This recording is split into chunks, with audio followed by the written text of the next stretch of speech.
call to order the Planning, Vision, and Economic Development Committee meeting for May 20th, 2026. We'll do roll call. Jeremy? Here. Jesse? Here. And Jeff is here. Let's do the pledge really quickly. Pledge allegiance to the flag of the United States of America and to the republic for which it stands, one nation, under God, indivisible, with liberty and justice for all.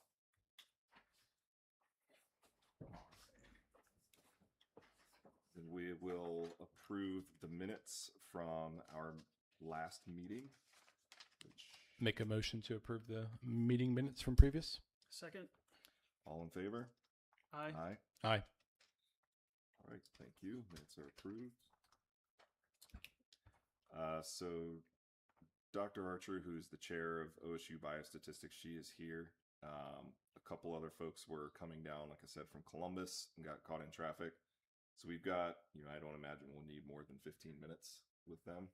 So we've got some buffer for 6:30 for Mall, Foster, and Alongi. Is that how you said it? I assume.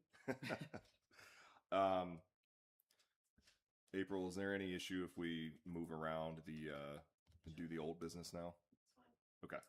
So while we're waiting for Dr. Archer, on the question of the charter, we had a few questions coming out of that. I sent a note to the solicitor yesterday, and that's on me for it being yesterday, with some questions, and I haven't heard back from him yet, but I had done some research, so I was essentially just looking for, is she locked up? Okay, we'll wait for you.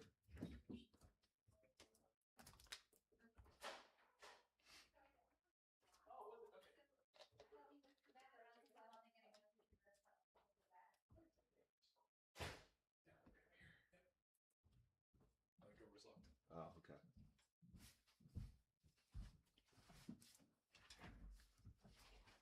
All right. Well, I'll hold this then, since you're here. So, Dr. Archer, thank you for being here. If you don't mind coming up to the podium, so we can, so folks online will be able to see and hear you, and you're both welcome to come up to the podium. If you don't mind just introducing yourselves and the Department of, or the College of Public Health and the department that you represent, a little background context would be great. Sure. And then you'll want to move the mic a little bit closer. It's hard to kind of pick up too. So just a FYI. Sure. For the folks streaming. Okay, great. So I'm Kelly Archer. I'm professor and chair of the Division of Biostatistics in the College of Public Health at Ohio State. I've been on faculty there for 10 years. Previously, I was a professor at Virginia Commonwealth University. And I'm Ahmed Al-Halani. I'm an assistant professor in the Division of Environmental Health Science in the same College of Public Health. And I'm a chemist by training, and we do environmental health science research. Great. Thank you. Thank you. So for background, Dr. Archer and I spoke on Friday, and I gave her some of the context and some of the conversations that we had already had with Dr. Cork's group. Gave her kind of the lay of the land of the data center project that we're looking at within our community, kind of location, size, etc. Now they don't have a formal presentation for us today. So what I thought we would do for 10-15 minutes is kind of ask questions and explore the art of the possible with Ohio State, given that Power Connects has submitted their application to OPSB, and I understand that a decision on completeness of that application is due late June. So essentially this is kind of exploring art of the possible. It's going to be a bit different from what Dr. Cork and what I imagine Mall and et cetera will be presenting, but that's kind of where we're at. So with that, I'll start with a question, Dr. Archer. So as we're thinking about this project, in particular the power assets involved, it's an 800 megawatt that full tilt power plant that would be connected to the data center, and it's on the western side of town. I won't bore you with going to point out exactly where it's at, but it's on the west side of town, really at the edge of the village, going up into the township. And so one of the things that we've been weighing quite a bit is what are trying to answer, rather, I should say, are what are the anticipated health impacts to the community and the surrounding area, right? From something like that. So just kind of starting at that broad, like base level understanding. I guess the question would be, what thoughts might you have on types of research that are being done at Ohio State, ways that we might be able to partner with you? Because essentially that's what, at least I won't speak for everyone else, but I'm trying to get an answer to what does this actually look like in terms of, hospitalizations, deaths, health damages, obviously not expecting a prediction, but sort of order of magnitude. Does that make sense? Yes, so it does. I will say that data centers themselves are very new. So we don't have long-term data on data centers. However, you could look into the literature on power plants and any kind of emissions from power plants and look at what has been identified as health impacts from similarly constructed power plants, if that makes sense. And Ahmad does research in particulate matter, and I don't know if you want to speak to some of that. Yeah, I mean, like as Dr. Archer said, like data centers are new, right? So we don't have longitudinal data, but basically we look at what these data centers need, right? So they need lots of power, so we would expect lots of consumption of power. So first effect will be like utility bills will go up. And the second thing is they need generators as backup. So that's where you expect some emissions, particulate matters or toxicants or other stuff like that, because they cannot afford for these data centers to turn off, right? So these generators, they say they would turn it on for like a short period of time. That needs monitoring to see if they actually do turn it on like for a short period of time, or they need it as a backup all the time. So air quality monitoring is necessary if they turn the generators for a very long time. And they need lots of water consumption because they need to cool down their processors and servers. So usage of water will affect like the actual like water resources for the village community. And also that affects the hardness of water because they use that to cool their servers, and then turning that back into circulation, they are turning back into like high concentrations of electrolytes and stuff like that. So all of these are like, again, new. We're doing this research as a kind of a nascent research area for us, but the literature is pointing out towards like more CO2 emissions, more water consumptions, and basically more power consumption, taking away all these resources from the community. Yeah. Thank you. And I will clarify that for the project that we're looking at in our village, they're doing a behind the meter concept. So the power generation, they won't be connecting to the grid, at least anytime soon. So there will be generators, to your point, but there will also be essentially full-time power assets, for lack of a better term, that natural gas. Basically they are looking at using rice motors and turbines. They are not planning on using diesel engines. They are planning to use battery backups. So what my understanding is that they're going to use the natural gas generation to actually charge the batteries, so that in the event of a loss of natural gas, they will have battery backup already on site that's fully charged. They'll be feeding their center off of those batteries. And I believe it said that the stacks were supposed to be 120 feet high. Yeah, 120 feet currently. That's what they've said. There's not confirmed yet, but... And then also they are, the client is proclaiming that it is a closed loop cooling system as well too. So you're saying no water will be returned back into circulation? That's what they've stated, I believe, thus far. More or less. More or less, yeah. So consumption should be considerably lower. Yes, based on the little literature we have, these are all good things because they are not like using diesel generators. They are not turning back the water that they used back into circulation. So they won't affect ecosystems and stuff like that. We have like an investigator at OSU who does work in Ohio about like renewable energy powered data centers. So we could connect you with this person as well. But natural gas was not considered renewable, right? Yeah. Yeah. So, I'll let you guys ask any questions you want to have if you have any yet. I don't think I have anything right now. Okay. At least nothing that comes to mind, but I might have something. Yeah, if you've got more, go ahead. Sure. I'm sure I'm going to chime in here in a minute. Yeah. So one of the presenters that we brought in previously, what they do, and they are at Harvard in their biostatistics program, and then started a company off the side of that, is they sort of model out taking the air permit data and doing, I believe it's air dispersion modeling, and essentially modeling out where the particulate matter might go, and based on the level of emissions and what, to your point, data centers being new, but power plants aren't new, and particulate matter is not particularly new. How would that impact the health of the local population? And I believe they use some EPA, or he uses EPA. Forgive me, I don't remember what the tool is, but it's essentially some EPA. Cobra. Mm-hmm. Yeah. To model that out and get a sense of, okay, here is kind of what you expect in damages and impacts to the surrounding community. So kind of thinking in that vein and recognizing that we don't have a lot of time. We really only have 6 to 8 weeks probably to put something together. If council is going to make any kind of decision or take any kind of action, would love to have your thoughts on,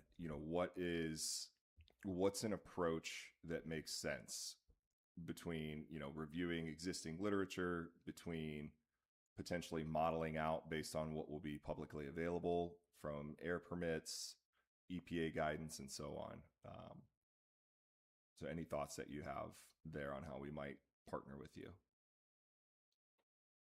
I just have a question for you. Like, of course, you did like some search of similar situation around in Ohio, right? We have. I will say that it's been a very emotional issue for this community.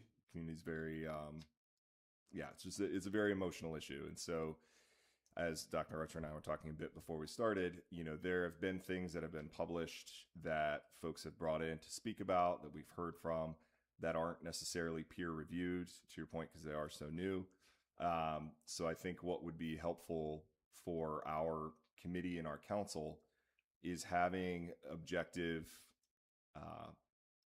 data-informed, scientifically sound, research, guidance, output, what have you, to help us essentially, understand what we're signing up for. And I'll say that there's substantial investment from the developer into the community. And I'll be candid, I have a lot of concerns about this project. And I wonder, what I feel is missing is that we don't have a full picture of what the impact will be on our community. So how can we know that that investment is, for lack of a better term, worth it? Does that make sense? Yeah. I would agree with all that. The only thing I would say in addition to it would just be that we need non-bias, like from either side, whether it's, the pro data center or non-data center, whatever, we just need help with the facts, and it just needs to be non-biased as much as possible. So we did meet yesterday with some health science librarians who have helped us identify some mesh terms to do some literature searches, and have identified a large body of literature. I don't know how much you all want to read all of these articles, or if you want us to glean through them ourselves to identify what has been published. There are different databases that we're looking at. Some of them are environmental related only. Some of them are PubMed, Public Health, and Medline. Whereas there are some like websites like Archive that have a lot more things posted on them, but it's not peer reviewed. So Archive is a place where people can write a paper and just post it. There's a lot there. None of that's been peer reviewed. I don't know if you want us looking there, or if what you're saying, Jeff, to stick with peer reviewed literature because it's been vetted. I think we need access to the most accurate information that we can. So I'd probably be more in favor of using vetted material. Okay. mm-hmm. So And that will be something we do for you. Uh, Candidly, I think that would be most helpful because obviously this is a sort of a part-time on the side for us gig, and I know you guys have full-time things going on, but that might be a lot for our board to sift through. Um, would it be fair to ask for sort of a synthesis of what's available through the literature? Um, and again, I think the thing we're trying to get to is what might we expect from this one that's going to be in our village. Um, and I'll just say that for future phases, there is potential for this one to get bigger than it is now, or is planned to be now, substantially larger. And I confirmed at the OPSB open house, or the Power Connects open house, that will require additional power plants within our village. So, thinking of some things that I can't publicly say right now because they're negotiation, but just thinking about kind of things in the future, I also want to understand what might we be signing up for in the future. Does that make sense? Yeah. So I think what question I have is, do you have any other communities that Power Connects built a similar facility? Because the thing that won't necessarily be captured are all of the other downstream effects that follow the construction of a plant. Like, does that increase traffic? Does that increase building houses? Does it decrease property values? Like, what has happened in those other communities that this company has maybe built a similar Yeah. So, to my knowledge, this would be Edge Connect's largest project to date. They have the New Albany site, which I think is what, a couple hundred megawatts or whatever the term is. But yeah, this would be their largest project to date as far as power generation. And I think as part of the OPSB process, there will be traffic studies. There will be there's air quality study.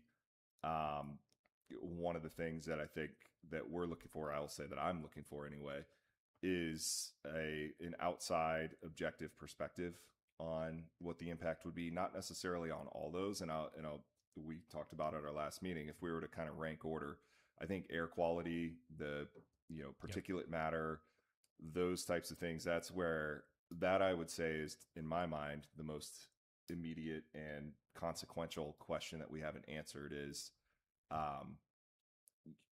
this is a rather large power generation facility that's going to be within the village, very close to homes and very, 1.1 miles from the high school. What might we expect to happen? That would probably be number one. I think we said number two was water. Yeah, it was either noise or water. I think it was probably water. more noise because due to the nature of the closed loop system. We shouldn't have a whole lot of concern there, but I would say noise would definitely be the second, with the low frequency and that kind of stuff. Really the low frequencies that would be generated by the turbines running. And just to give you guys kind of perspective too on like where it'll be located. So this is the property here, and they're looking at like right about here. It's where the power plant would be at, and then obviously you get our village right here as far as proximity. So it's very close. Yeah. Well, and actually, and even just to piggyback on that, so typically our wind is going to be running this way or a little bit this way. There are houses that are built all in this area and more that are planned here.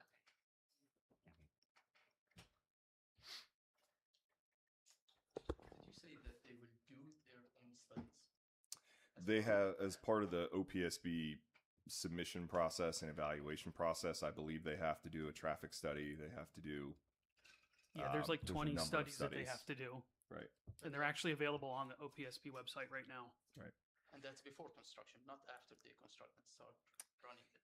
For the power assets. Now they can start, to my knowledge, they can start on the data center buildings themselves. Yeah. That's outside of the OPSB process. The Ohio Power Siting Board then is just those power assets that is essentially going to be 110 of those 200 acres will be power assets. So I'm just curious. So the purpose of the 20 studies required by OPSB, given that they would be building during the studies, what is the where does that information go and what is it used for? My understanding is that goes into, the EPA will look at it, the OPSB will evaluate all of their studies, making sure they're meeting their legal requirements. And then essentially there is a rather expedited process, I would say, because they submitted a week ago, was it, their application, and there should be a decision by September, October timeframe on whether they can build those assets. And that's, my understanding is that was House Bill 15. There's not enough grid capacity for data centers to connect. So they've got to bring their own power now. And this process is part of what facilitates that. So in addition to the public comment and public testimony as well, right, too. Right. But as you can imagine, the developer is hiring a firm to do those studies for them on their behalf. I think, again, speaking for myself personally, I would feel more comfortable having some outside expertise because, there's a lot at stake here monetarily for both sides. And so aligning incentives. Yeah. Well, and ultimately what we're trying to do is we need to verify that the information that they provided is accurate from an independent source. We need to verify then whatever the long-term health concerns would be.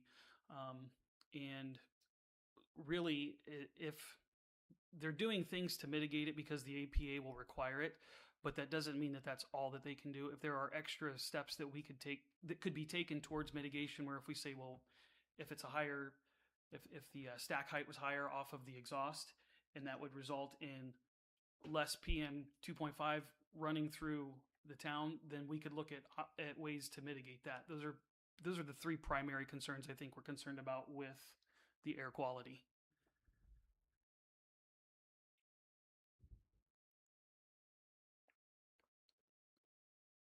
And when do you expect to see the data out of these studies? Or is it on a rolling basis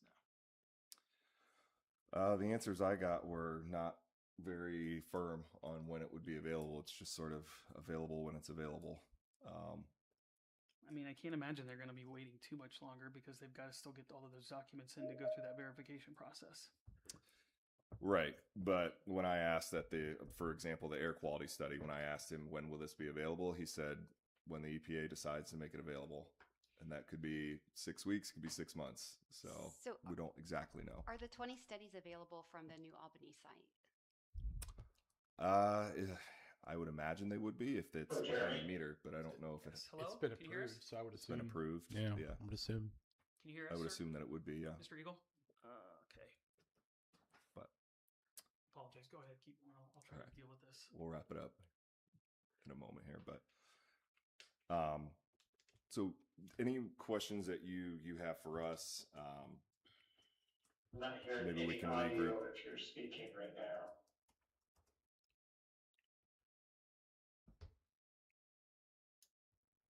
We have another presenter coming in. That's who's dialing in. Do you have any other questions? I just have a question.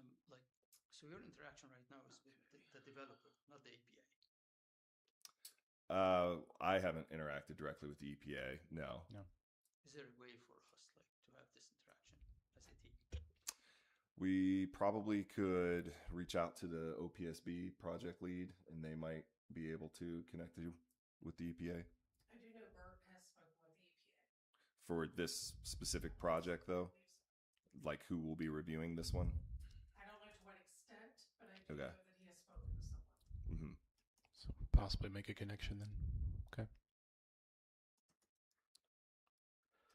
So we don't know when the data will be available, right? Not exactly. I mean, I would expect that it won't be long, but we don't have a firm date on when that will be. But we've got 45 days. I think I had the flow chart somewhere. We've got 45 days for the OPSB to essentially say that their submission was complete. And then that sort of launches. Okay, there it is. Letter of completeness. And then they have a board. They have a filing date set, hearing date set. Then there's public notice. Then there's an OPSB investigation, which is essentially 45 to 60 days. So I'd imagine in the next 2 months. No, just out of curiosity, so would you require their data to be completed to conduct your research, or could it be done independently of what's happening? So I think what we need to know is the protocols and the studies they're doing. So if it's like secondary data analysis, like we would check if we can do this within the 6 week period. Because other than that, we could do the literature survey, but that won't be comprehensive because again, these things are new. Yeah. But what would be a better shot for us if we can have like data from the similar studies that happened in New Albany and see like what are the protocols, what are the data they generate, so we can take a better idea. Okay, can you hear us now? Okay. Okay. I can, yeah. Great. Understood. And then I think the only other question I have would just be, so then if, let's say if we did decide, I want to make sure I understand, would we potentially retain you and pay for your services, or is this something that's offered through, through the college, or how does that work?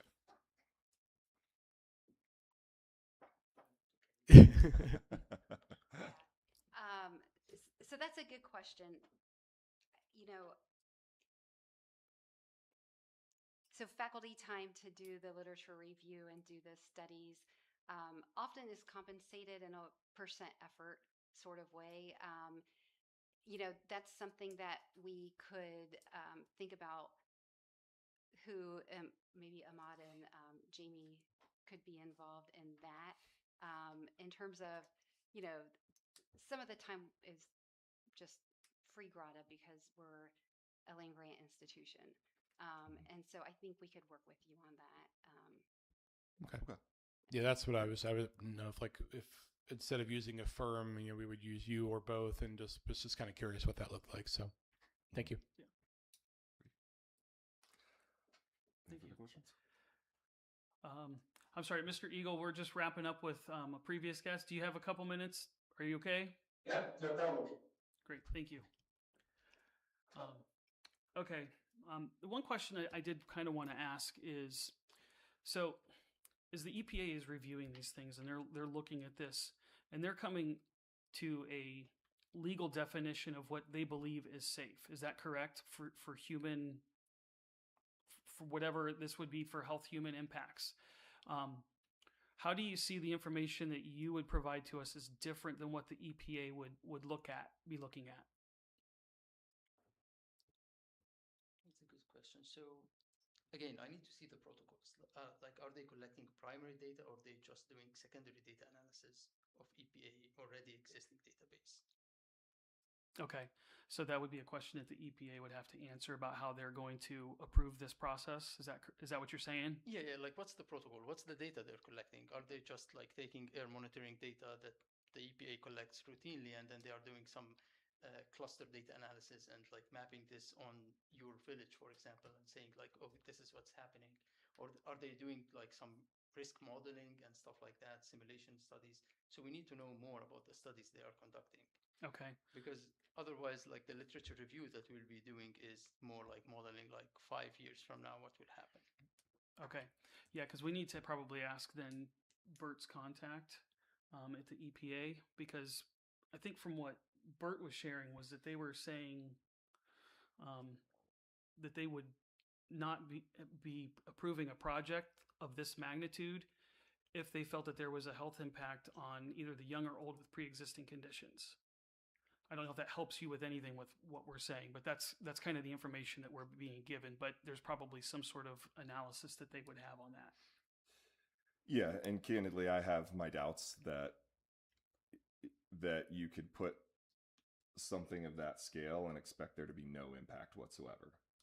I just find that dubious, particularly given the vulnerable populations, the scale of it that it is a fossil fuel plant in the village, right? So I obviously would love for the EPA to come in and explain their position as well and hear them out. But for me, I don't know that meeting a legal definition means safe. To me, that's not the same thing. And that's sort of what, at least in my mind, I've been trying to get to is, okay, how can we try to get to something quantifiable again, data informed, scientifically sound, objective that lets us know what this is going to be. Because there are other considerations, right? Like there's another, what I've been told, there's another, entity that has frequent EPA violations, but they're still running, right? I mean, we've been under findings and orders for 20 years and we're still running. So that doesn't necessarily, and I don't mean to turn it into a debate. That doesn't necessarily make me say, okay, if the EPA said it's legal, then we're good to go. Is that, yeah. Right, and that's kind of what I was getting at the root of my question. But if you're right, if there's some sort of empirical information that we need from the EPA to say this is how we define what is safe and legal, then we would ask you, okay, in your expertise, what does this really mean? Boots on the ground. Are people gonna start getting sick inside of 5 years, 10 years, like whatever? Because that's what our main concern is. We don't want to find out in 5 years, all of a sudden we've got an entire population that's developing cancer or has some sort of conditions, because then no matter how great the deal is, it's not worth it. Yeah, definitely. And like definitely the risk of bias in their studies is very high. But I have one last question. Like, what can you do if the data showed that this is bad for the village? Like, how hard can you fight against that? So essentially, we can, as a body, as a council, we can make a public comment or a public statement in opposition with the OPSB, and that could potentially carry some weight in their decisioning factor of whether they approve or deny the project. Then the developer would just have to seek other power generation methods, essentially. And thank you all for your time. I do want to be respectful of Brian's time here as he's joining us, but thank you so much. This is helpful. Thank you guys for coming. Thank you. Appreciate and it. Dr. Archer, I'll reach back out for follow-up so we can sort of close the loop. All right. Thank you. Mr. Eagle, thank you so much for your time, for joining us. Are you able to hear us? No problem. I'm a little bit further away now. Yeah, you're good. Okay. I'm Jeremy. I'm the one who contacted you. This is Councilman Martin, and it's Councilman Burke. So we're just... Nice to meet you. Nice to meet you. So do you want to go ahead and start as the chair, or would you like me to? Go ahead, since you brought Okay. somebody in here. All right. So I had spoken with your counterpart, Chad, I believe, and he said that he had kind of brought you up to speed on that, on what we were looking at. So I don't know what part of the conversation you may have heard that we were just having with some professors at OSU. Yep. Who may do biostatistics study. Yeah, and chair of biostatistics in the College of Public Health, and then one of her colleagues, assistant professor. Yeah. I heard some of that, and I have some of the question. It's hard to hear their responses fully, but I can hear you all. Okay, great, thank you. So what we're really looking at is we're trying to gather information about the power generation piece of this data center, which is 800 megawatts. And as far as we understand, they are planning to use all natural gas to do this, and that they will essentially feed into batteries, which will then be charged, and then they will feed into the actual processor, the closed water loop system, and running all of the processors. That's what our understanding is of this system. And the thing that we are probably most concerned about is the air quality that something like this will put out. I think what we're really looking for is we want to understand once they are able to submit whatever their data model is for this, we want to verify that it's accurate. We want to see if they are using the absolute best means that they can to mitigate the amount of emissions. If there is something more that we could do or ask them to do, not that we could do, but we could ask them to do, like if it was, taller stack height. I think right now it's between 100 and 120 feet is what they're projecting. But if it was like, I don't know, you double everything it's in there and the stack height, whatever that is, we're looking to see if there's mitigation that could actually bring this to a healthy level, and then to also understand whatever you would say is this is what it can be, this is the best it can be, what it would mean in terms of health impact on the people in our community. And to be to be clear, you're probably not going to be able to see this on the map, but we're talking like, what is it, like, I don't know, 4,000 to 5,000 feet away from where houses are. Yeah. That this power generation site will be built. Yeah, that's a common thing. My hometown just had one go up. That data center got built in there not more than a block away from my middle school. So, Oh wow. so they're going for it. Yeah, I mean, some things I'm sure Chad talked a little bit about it, but you're right. The natural gas emissions, that's going to be a key. And coming from Oregon, we have a toxics program where we have to run risk assessments through dispersion modeling, and then there's published risk factors that then get brought in to determine what the likely risk is associated with the emissions for a given project. They've actually exempted natural gas emissions in Oregon because of pushback from the fact that they pushed natural gas to be clean burning for a long time, but we very much still estimate impacts from that using the same method. So I believe that's what you'll see from the EPA review is dispersion modeling, whatever health thresholds have been published for the state. And so your offsite concentration of a pollutant compared to the health threshold, the risk threshold that they've determined is protective of those sensitive populations. I don't know if they do cumulative or if they do pollutant by pollutant. I haven't dug in that far of the rules, but we'll see whether or not the result of that modeling comes in below what has been deemed the acceptable threshold for permitting. That's safe in the regulatory realm. Is your offsite concentrations coming in below whatever threshold they deem to be protective of sensitive populations? And so when we will look at a project like that, we start getting into what are the assumptions that went into first calculating the emissions. Did they pull the right factors to determine for X amount of fuel burned? Here's how much NOx or CO or whatever pollutant coming out is emitted. Did they pull the right data set there to match what technology they've selected for combustion? And then review the model setup parameters. If they do use a dispersion model, which for a tall stack, I'm guessing they got there because they ran a dispersion model that would need to release this high in order to get concentrations down. There's a lot of assumptions built into that as well. So the meteorological data, they'll have like a 5-year data set of meteorology that's been measured in the area. That gets plugged into the model, things like that. So those can all be reviewed as part of a comment package that would go into the application. So that's, sometimes we get called in on that side of a project to say, hey, here's what someone pulled together for their analysis for this project. We want you to find the pieces to pull apart, pick it apart, figure out, was it done how you would have done it? And then make comments that way. And those are what we would call substantive comments. For these types of projects, you'll get a lot of impassioned comments coming in. But if they're not something that an agency has purview over, it's not something that's really going to affect their decision making. It needs to be a substantive thing, something that should have been done differently in the analysis, a different parameter, something that would change the conclusion related to the project. So that's where you dig through in the comment period to try to really understand, are there things that could have changed as part of developing the application that would affect the outcome.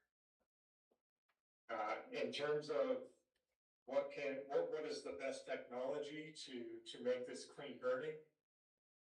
Like I mentioned before, especially out west here, we used to have a lot of biomass combustion. And the state really pushed people to switch over to natural gas because it was cleaner burning.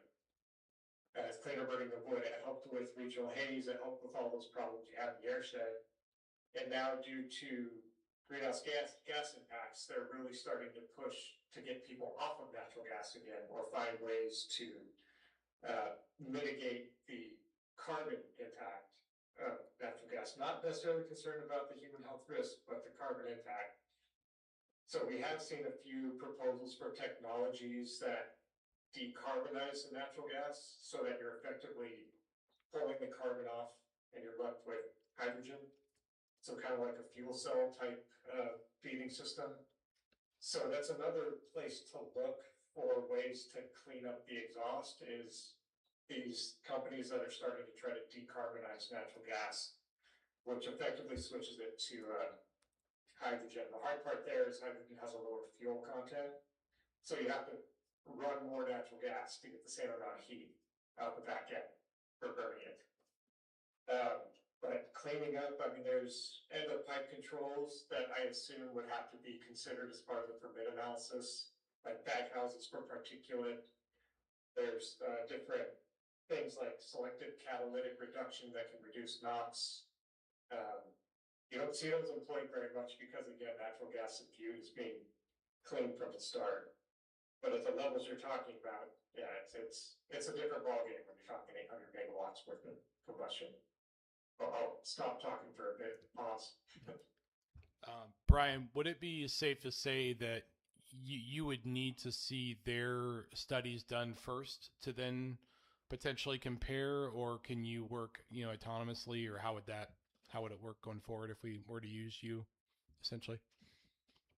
From a cost perspective, absolutely, it makes more sense for us to be reviewing completed analysis rather than starting from whole cloth. Mm-hmm.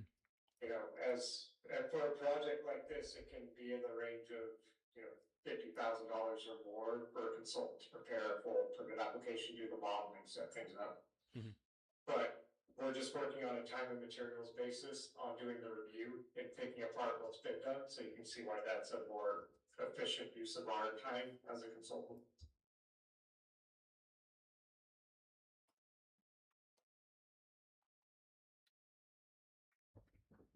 Brian, thank you again for joining us and for all that overview. That is helpful. I'm Jeff Martin, by the way. So one of the key questions for me, and in what we've been looking for as we've been engaging with folks that could help us understand what we're signing up for, right? As I'm sure you're seeing out there, and you're obviously well versed in the industry, there's substantial investment in the community through this project. I'll be transparent with you. I have grave concerns about this project, and mostly the scope and scale of where it is, right? How close it is to our community, to our kids will be playing soccer 100 yards away from it, right? So, that said, one of the key, I just want to be transparent about, sort of my position as I ask questions. But for me, a key question that I've been trying to, or would like to have answered, is what does this actually translate into in health impact? So for example, we had a firm that came in and presented to us, again, a biostatistics background.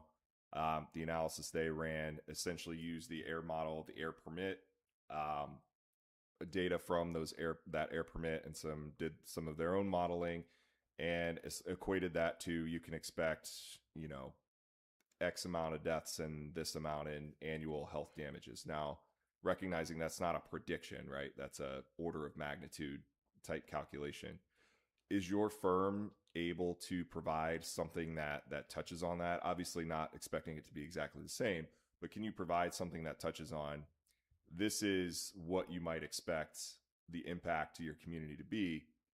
Because as Jeremy mentioned with our previous speakers, for us, what looks like a great deal may not be a great deal if our community is going to get much sicker, right? Yeah, we don't do that type of modeling. We have toxicologists at different offices up in Washington that could probably help put more numbers to the data that is produced. So when we're running a risk assessment, we're really ending up with numbers that are excess cancer, so number of chances in a million of developing cancer in addition to your baseline, or a hazard impact. So what is the chances of having some kind of like respiratory impact or impact to another organ? So it's a hazard index where above 1, there's a higher likelihood of having impacts or below one there's not. That's where we end up with how we do our analyses for human health. But you can do more with that data, but that's not anything we specialize in. Okay. As our group. If I may, on the analysis that you just talked about, there's the initial phase of the project that we're talking about with the 800 megawatt. There is potential for this project to grow considerably larger, and to do that would require additional power assets. Now, I don't know exactly. We could hypothesize what, how many megawatts that might be. Just for the sake of argument, are you able to, or would you be able to take the analysis that they've done for phase one and then build in some assumptions and hypotheticals for a future phase two and sort of give us an overall picture? Does my question make sense there? It does, and I'm a consultant, so it's hard not to throw caveats in. But we could certainly work up some way to create a framework to do something like that. Error bars around it, the bound, but yeah, yes. Sure. Okay. Yeah, I mean, one of the big questions when you talk about expansion is at what point do they start saying, "Oh, we need diesel generators on standby in case power goes down," and that's probably where we're seeing the most concern from the agency now is the amount of potential diesel combustion that could happen, if those things need to fire up for any reason. That's a lot of juice. Yeah. But that would be a whole different slate of pollutants and risk factors. That's where one of the caveats comes in. If they go to a different technology, different stacks, without going through and doing the full modeling, we could make some educated assumptions to go in there. Gotcha. Okay. Just to get an idea. Yeah, that makes sense. Awesome. Does anybody have anything else? Just the question on cost. You said for a full review is around $50K. If you were just using their studies and pressure testing those, can you give us a ballpark of what that might run?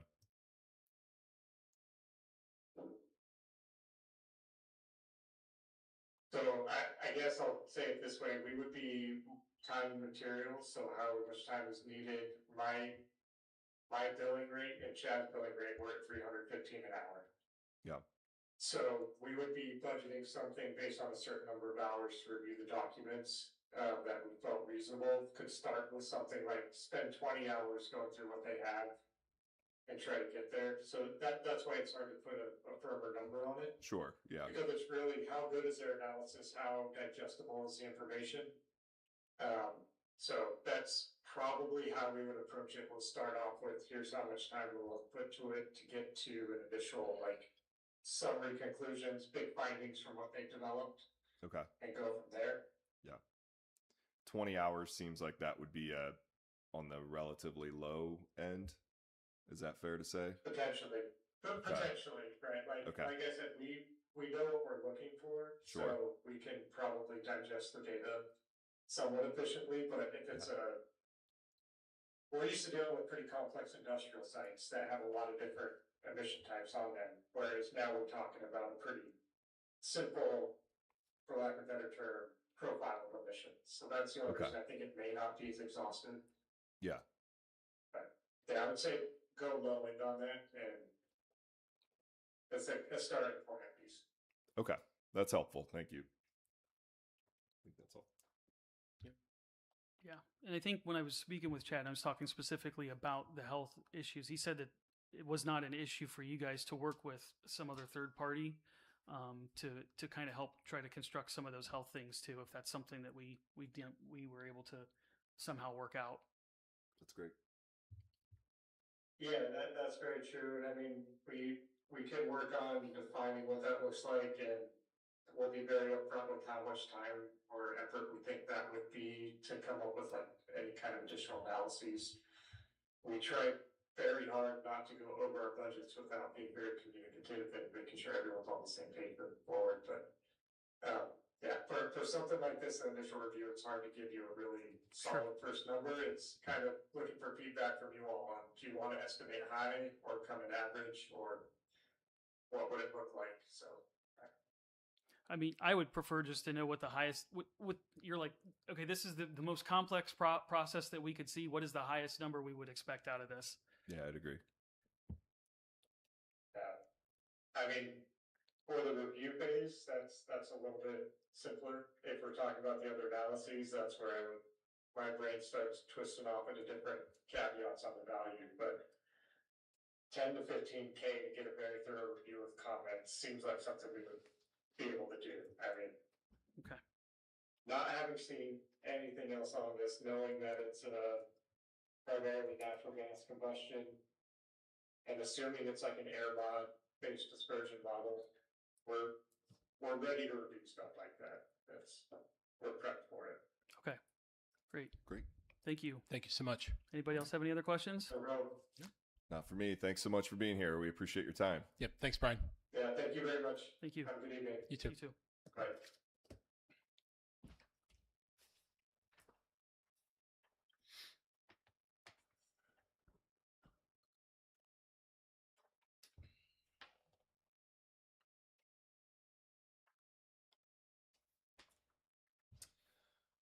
All right. Thanks, Jeremy. Thanks for setting that up. I have one more piece on consultants before we move on to other stuff. I was finally able to get in touch with someone. Okay. So I was able to connect with GAI Consultants, and I have a phone appointment with them tomorrow at 1 to just kind of talk through what our situation is and see if they have an interest with Joshua Schaefer. So Okay. we can get another look potentially. Okay. So that is, it's a good segue. If we're going to consider one more and have another presentation, obviously we'll have to have another meeting. Mhm. Next week was no good, right, Jeremy? Well, it's probably not very good for me either, but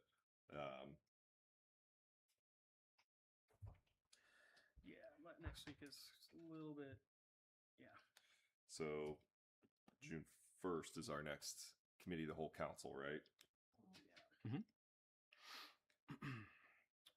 June 2nd, I cannot do. Daughter's dance recital, can't miss that. I mean, I can do June 3rd. June 3rd.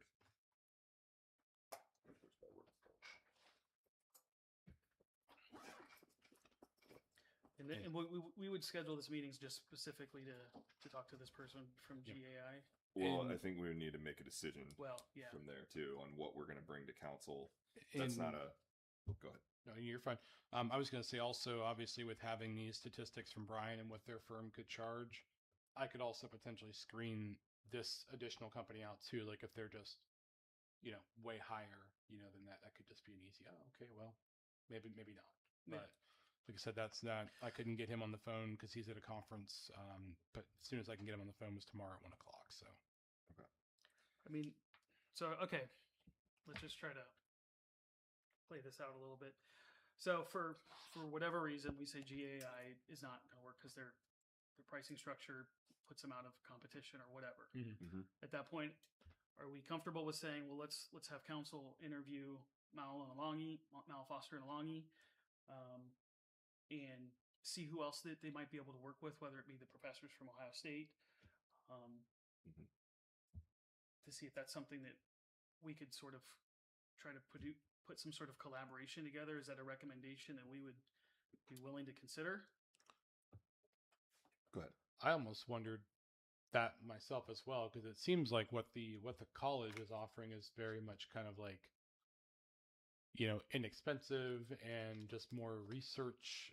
So I would almost assume that would be something we would want to partner with, with a consulting firm. But that was my thoughts. So. Yeah. My thought is that OSU, I'm, if I'm being transparent right now, I could see a place for all three that we've spoken to right now. And the firm that we just heard from is essentially checking the homework of the developer and the methodology, right? The science, yep. OSU, and granted, it's kind of unfair to directly compare them to these other two because this is not a business for them. This is essentially It's a some service. professors willing to do some academic research for us and synthesize some of those findings. Yep. It is a bit different than I think, the other options that we have. And I would still, think that there's value in Dr. Cork's analysis, and I don't think that we should throw that out yet. I do, as I sent some notes, had it afforded him an opportunity to respond to some, feedback, if you will. That type of analysis, I think, is very compelling, and I think that you can pressure test between having that type of analysis, which is trying to quantify the health impact of the air emissions. Engineering firm, they're an engineering firm, I'm assuming, right? That's their main kind of thing. They're pressure testing the homework and saying, yes, this was accurate, and what the methodology that they used to submit their studies to the OPSB was sound, right? And or find any additional guardrails. Or find any additional guardrails. Yep, that's an important one. And then Ohio State, I could see partnering with them on, they're providing us with some a summary of academic research and findings. And also, candidly, I think it's just good to partner with our local land grant university. And they've also expressed some interest in, longer term studies that obviously would not meet the need now in the timeline, but those would be things that have institutional review boards and things like that. So that could maybe be future things that we partner on them, just as, good partners in Central Ohio. Yeah. So candidly, that's kind of where I could see a place for all three of them. Obviously, that can be a lot to project manage, but I could see a place for all three of the folks that we've spoken with so far.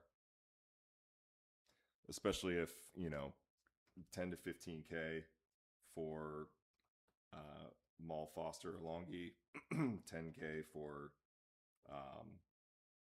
Empower, and then I would imagine pretty nominal cost. Was it 10K? Was that the cost for them? I don't remember for Empower. Their fee structure. Their big one was 50K. Their order of magnitude doesn't map it out quite so exactly. The base model is like 10. Gotcha. Yeah. Okay. That's more order of magnitude. Yep. So if we're getting, and granted, I understand that there's a lot of the funds that we're getting out of the term sheet are probably earmarked, but my personal opinion is if we're getting up to $100,000, we should spend $100,000. Yep. I agree. But wasn't 50 of that already going to previous legal fees? So really what we're looking at is 50, I think. I didn't have that level of detail. The way when I read the DSA, that's the impression that I got, was that it was 50 was going to go to Ricker Graydon for the work that they're doing for negotiating the DSA and all of that stuff, and that we would have an additional 50 to be able to use towards any additional findings that we wanted to look at. Yeah. So I do feel like the budget's starting to get tight when we do that, especially if we really want. I think that it's still important that we have an understanding of the noise from the A band, because when I was looking at the Ohio Power Siting Board, they were only looking at the C band, and the A band is the one that's got the lower frequencies. You're going to feel that more than you're going to hear it, especially subterranean. So like if you're in your basement, you may feel those vibrations depending on how far reaching they are. I think it's really important that we get an independent study for the noise in that A band for sound. Did the group we just heard from, do they do that type of study? I think they do. So I can reach back out and ask them if that's something that they could provide analysis on. Yeah. I can make sure I ask Josh as well when we connect tomorrow. Yeah. So I can certainly look into that. We can ask Ohio State if they have, I don't know if they will on that, but if there is any literature, I doubt there's that much. Maybe too new. Might be too new. Yeah. Yep. So basically what I'm just trying to balance is how much we really have to work with the things that we really need to accomplish. Sure. I'm not against. I'm not against using the kind of data that Dr. Cork supplies. I'm a little concerned about the one section that I'm not quite able to get there with what he's saying. So the thing that he says is they measure the short-term primary PM 2.5 at a single point, useful for spot checking local conditions, but not the right instrument for the question we're answering. And our analysis estimates an annual exposure of the surrounding population. And he was talking about, the NOx, SO2 emissions that are miles downwind. Mm-hmm. The issue is that so when we initially had the interview session with him, I asked him about that, and I was like, "Well, it's the one that's right across the street." I was looking at, but I was actually looking at ones that are also further away, and they were predicting that the wind blows mostly eastwardly, right? And so when I'm looking at Purple Air's website and I'm looking at the historical data, not just like what happened this week, not even what happened in the last 3 months, I'm talking about in the last year. They can even, in some cases, you can even show you the entire history of the sensor. I don't see the increases that he is referring to. I would think that you would see an increase in this PM 2.5 if we're measuring it miles downwind. I mean, you can measure it all the way to Washington, D.C., and the trends are just pretty much in the lower end of this, like 35, 40 PM, which according to like Purple's website, you can see it. Like I pulled it up earlier. So, sure. And the only reason that I'm asking this is because I want to make sure that we are using like real science data as best as we can.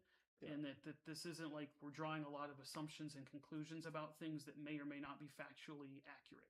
So sure. His comments just caused me concern on that. Sure.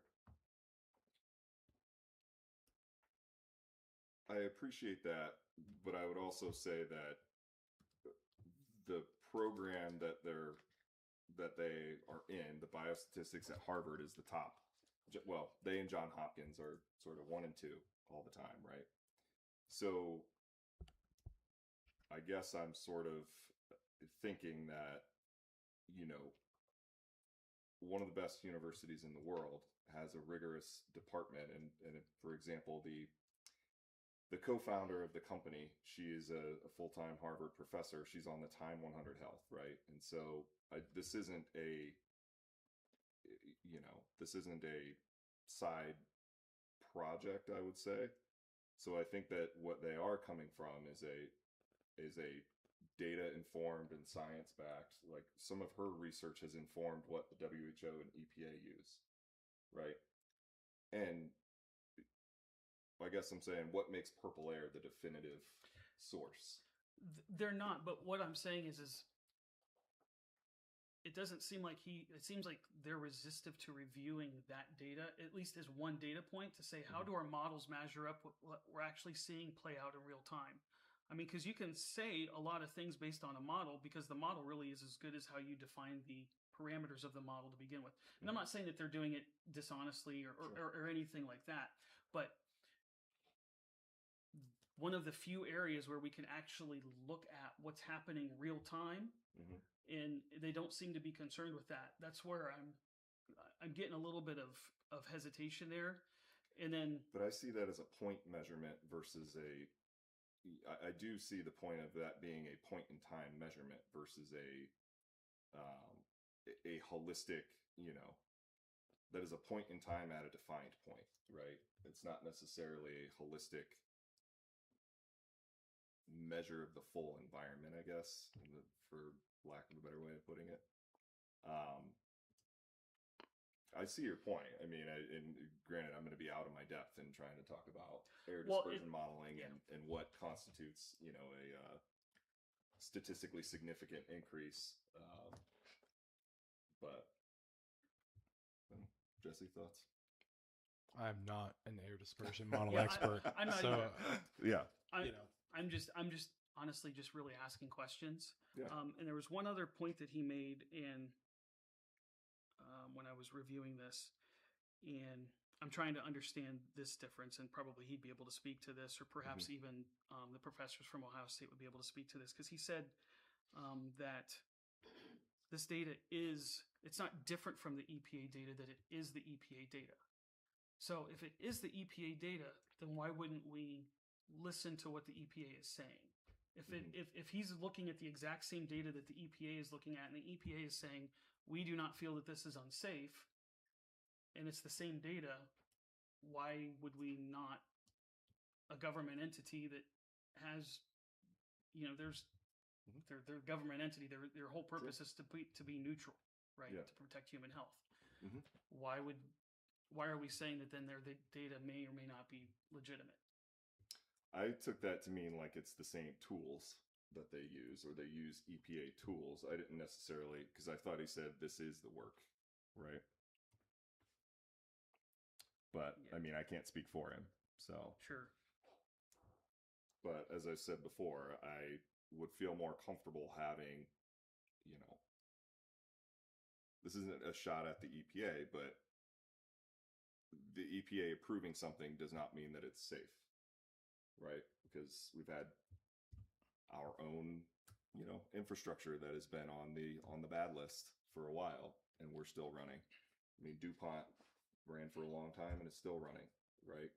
So that to me, my point is I would like to have as much information as we possibly can, right? And I think there's a lot of hesitance to just say, okay, whatever the developer packages and puts together in front of the OPSB and the EPA, that's good enough, Sure. right? Yeah. And these are valid questions. I'm not saying they're not valid questions, and we should push back. We shouldn't just take any analysis really at face value. So, right. but I guess my question then is, would we rather not do the analysis at all, or do the analysis and ask questions? Yeah, I mean, and that's a fair point. Because everything's going to have caveats, right? Like even the Sure. gentleman we just spoke to is, hey, he's a consultant. He might be an MBA, because he says it depends, right? I say that as an MBA. That's our favorite term. It depends. There's going to be things to push back, and models are only as good as the assumptions and the inputs and the parameters that you put around them. But that's going to be true for everybody, right? And nobody. I'll put it this way: if we had a crystal ball and we knew what the outcome was going to be in 30 years, there would be no discussion, right? And so Sure. what I'm thinking is, if there are funds out there to do studies, I would be in favor of using every penny that we possibly can to get as many data points as we can that are, with the caveat, Yep. data informed, scientifically sound, right, and as objective as they can be. Yeah. And one thing I was going to comment on too, a concern that we might need to consider is that, those funds were given to us through the term sheet. Mhm. If that referendum takes any additional, gets any further weight through the BOE, I mean, do we lose that money? I don't know. I don't know. But candidly, I think that if we find that the cost is not worth the deal that is on the table, it's one of those things that would be unfortunate if we had to pay money back. But I would rather have that than, That's something we might potentially what we're need to keep thinking in about. consideration as well. Yeah, Yep. that's a good point. Well, there's one thing that Brian said that I thought was kind of interesting, and this is just a point of consideration here when we're considering all of these things at once. He said something about that the siting board is going to probably weigh certain comments more than others. And what did he say? The substantive comments, Yep. substance comments. Sorry, I can't read my own writing. But those are going to bear more weight, because if we enter in and we say, okay, we want to enter in opposition to this because this third party looked at this and said this is really bad, and this is we want to do it, that's going to bear some weight.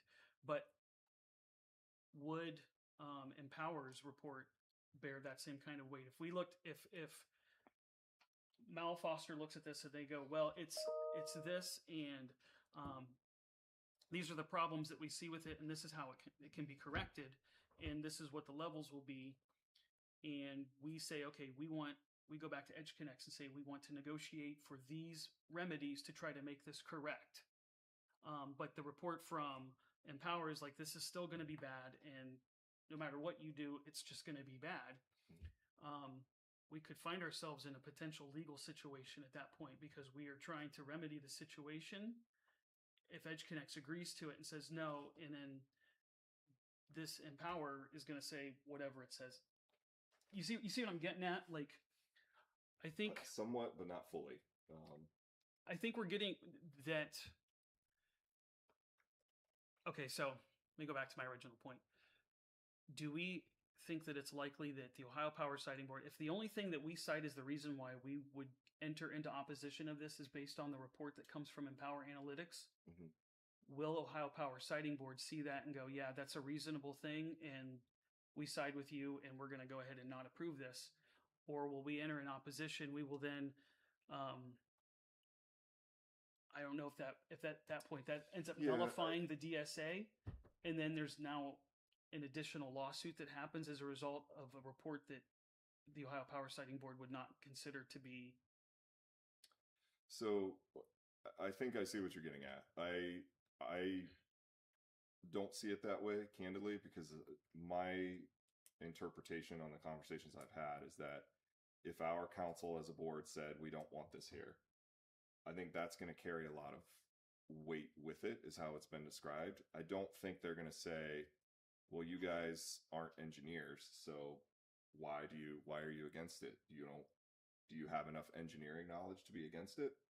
I don't think that is, and granted, I'm hypothesizing here. I don't know that for sure. But to me, that wouldn't make sense as the bar, right? Because I don't think any council has 6 engineers on it or PhDs on it that can say, well, this is why I'm opposed to it, and this is, why, I don't feel like they would dig too deeply into why. It would just be this body is not behind it, and that we need to weigh that, would be my guess too. And what I took from Brian's comment was a substantive comment in the commentary or public hearings or whatever it is. I didn't take that to mean village council. I took that to mean like somebody speaking at the public, where the public can go in and provide commentary to the board. That they're not going to take somebody that just says, I hate all data centers and I don't want them, and that's why I don't want this here. Well, that's probably not the best reason, right? Right. So what I'm trying to get at is, for argument's sake, and I have no idea what the outcome is going to be. It could be that Mal Foster is going to look at this and say, this is absolutely terrible. You guys do not want this at all. Sure. But they could come back and say, okay, if you ask them to put these remedies on and EdgeConneX agrees to it, but the model that Empower has is the thing that says this is just awful. No matter what remedies you put on, this is going to be terrible.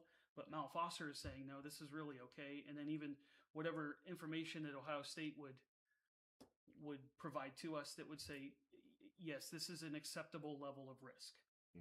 I see where you're going. But the decision that we make is based on the Empower one that's the bad, because that's the one that people will see. The one that is the worst is the report that people will take as the one that is the most accurate, I believe. Okay, continue. So my point is then we enter into opposition in the Power Siting Board, even though EdgeConneX said, okay, we're going to try to accomplish this remedy for you based on the information that we provided from people that we consulted with. But we decided to go with the one that's from Empower that still says that this is really bad. And the question that I have, again, goes back to these purple air things. And I'm trying to base the weight on. Yeah, but I don't think we should make a decision based on what's going to upset EdgeConneX and for fear of getting sued, right?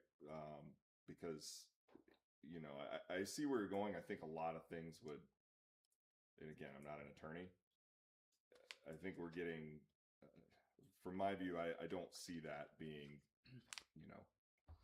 EdgeConneX can say, well, we were willing to do a remediation.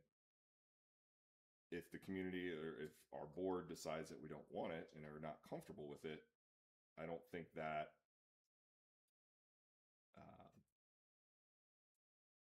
again, as a non-attorney, provides some additional rights to Edge Connects that we don't have as a community. Yeah, I think ultimately what it would come down to is we would, as a council, we would be presented with the data from all three organizations, and then we would have to bring that to a vote to decide if we Weigh want together to. what we want to do. Yeah, and then it would just be numbers of who's in favor and who isn't, and then that's the decision that would come out. And I mean, and that's obviously that's the process that we want to have happen. Yep.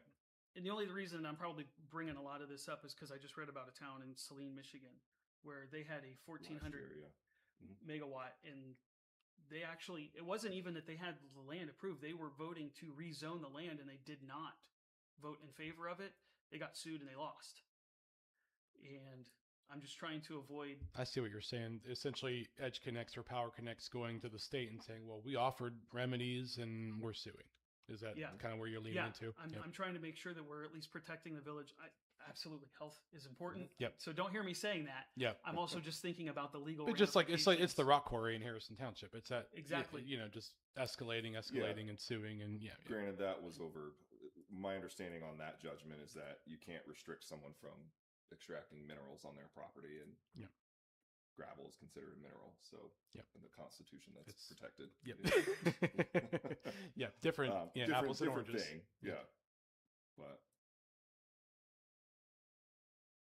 So at this point, what are our next steps? What are we thinking that we're going to recommend at this point to council, barring the fact that you're going to talk to somebody and see what information is.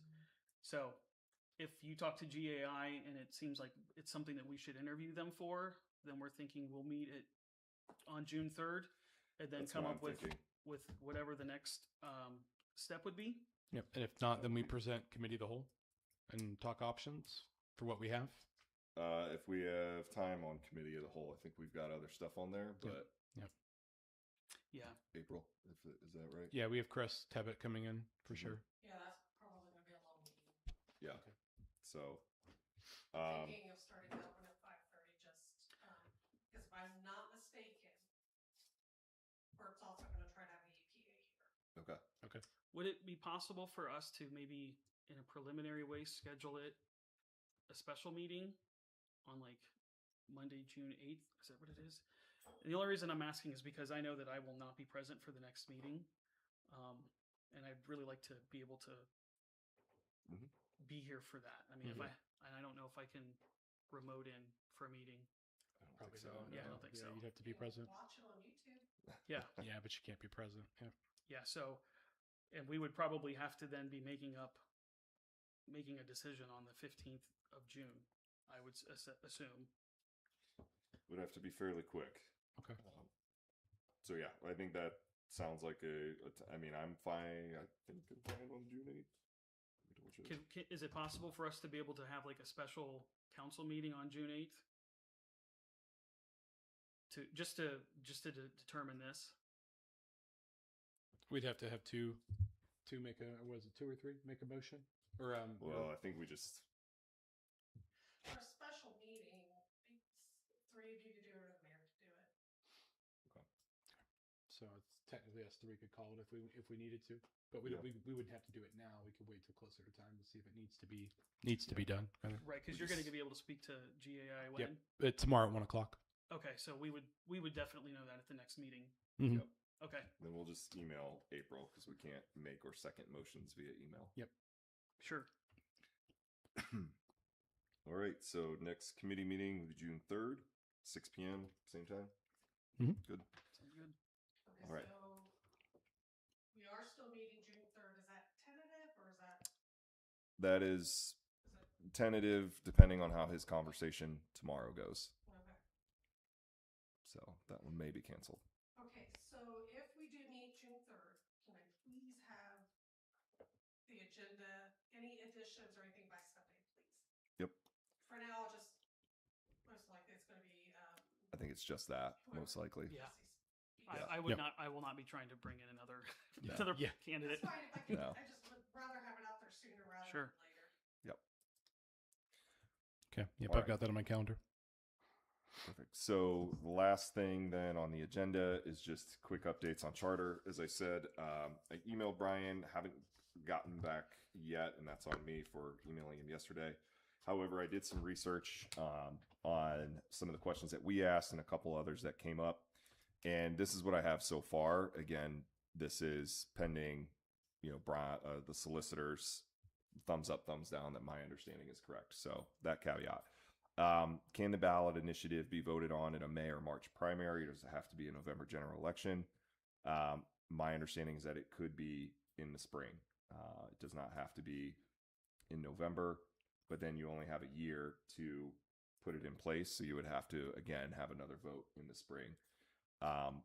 Turnout for those would likely be low, but it can be done. And that's something that we would want to discuss. Can council members serve on the Charter Commission? My research says no, because that is considered another public office. So we couldn't simultaneously be on council and the commission. Okay. Again, my understanding, not with the attorney's input. What happens if less than 15 electors submit to the Board of Elections to be on the ballot? My understanding is that it's automatically rejected or fails. It has to have 15 electors. Write-ins are not allowed, so they have to have their name on the ballot. Full stop. To serve on the committee is what you're saying? For the Charter Commission, Okay. yeah. So they have to submit to Board of Elections. They cannot be written in at the polls. They have to have their name on the ballot. And does that require like traditional petitioning where they would have to get X amount of signatures, or do they just have to, do we know what Good that question. process? Okay. Not fully. I think I don't think they do. Okay. But I'm not 100%. So Okay. Another question. Can council members serve on a committee, quote unquote, to recruit electors to be on the ballot? Short answer, yes, but you have to be very careful about not using village resources or village time. So we couldn't meet here to, recruit folks to be on this, to put their names in to be on the commission. That would just be personal time, personal stuff. But in theory, you could. If we were to successfully implement a charter and become a chartered village, does that charter survive once we become a city, or do we need to draft a new one once we're a city? It will survive the transition and would be applicable. However, I believe there are certain things that we would have to include, like a civil service commission and health district. If the charter is silent on those two terms, then I believe Ohio law governs. So all that said, I think that given the short timeline, I think it would be very challenging to find 15 people to sign up to be on a charter commission by November. Yeah.